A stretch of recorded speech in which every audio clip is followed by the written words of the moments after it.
Illum huwa evidenti illi l-ħaddim Malti anki għaliex il-pajjiż matul 20 ta' snin kompla dejjem jimxi l-qoddim u jiżviluppa.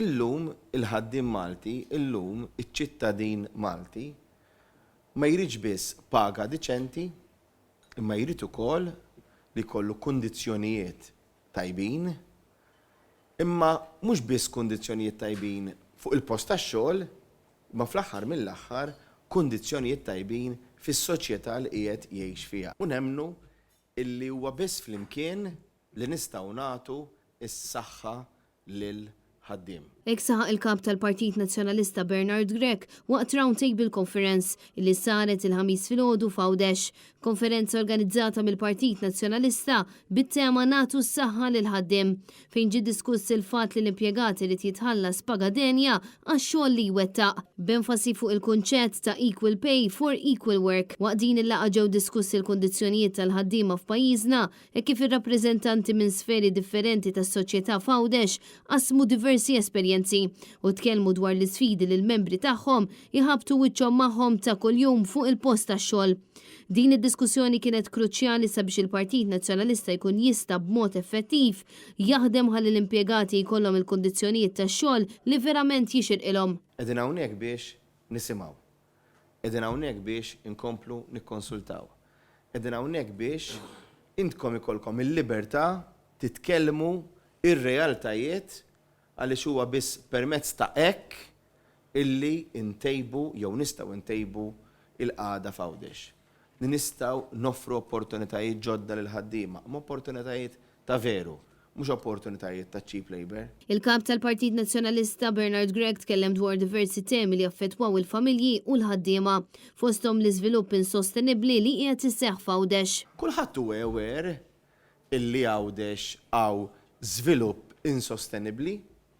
Kulħadd huwa aware li b'dak li qed jiġri f'Għawdex qed neqirdu dak illi propju jattira lil Malti Għawdex, lit-turist f'Għawdex, lil min jgħix Għawdex biex allura jkollu saħħa aħjar.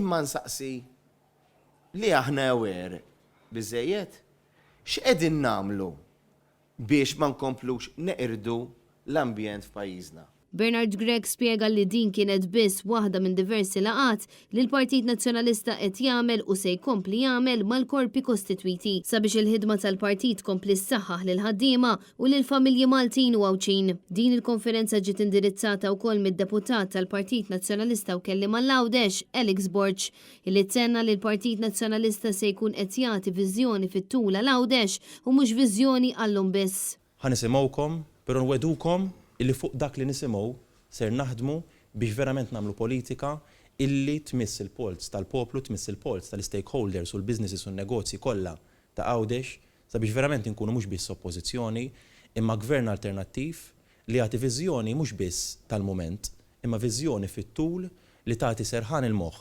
lin-negozji però wkoll lir-residenti ta' Għawdex. Min-naħa tiegħu id-deputat tal-Partit Nazzjonalista u kelliem għax-xogħol u għas-settur marittimu Ivan Castillo qal li għall-Partit Nazzjonalista l-impjegati jibqgħu fiċ-ċentru tal-politika. Għandna ħafna potenzjal f'Għawdex u waħda mill-affarijiet li wieħed jara huwa li 20% tal-professjonisti Għawċin qed ikollhom jagħmlu traġitt bejn Malta u Għawdex għax mhux qed isibu opportunitajiet ta' dak il-xogħol li huma għandhom ġewwa l-gżira ta' Għawdex, allura jkollhom jagħmlu traġitt. U l-ħassra hi illi llum il-ġurnata bit-teknoloġija kollha illi aħna għandna, bis-sitwazzjonijiet kollha li aħna nistgħu ninvestu fihom bħal remote working, bħal teleworking, platform working, wieħed ikun jista' jutilizza dawn il-professjonisti iżjed f'Għawdex u tikkrew kwalità, verament kwalità ta' ħajja aħjar. Tkellem ukoll il-President tal-Kumitat Reġjonali tal-Partit Nazzjonalista f'Għawdex Paul Buttigieg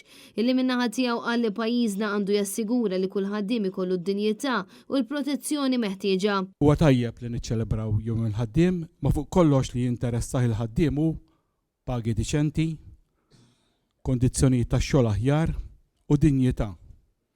Kultant l-aħħar waħda il-kelma dinjità tal-persuna ninsewa. Desiree Grech, Net News.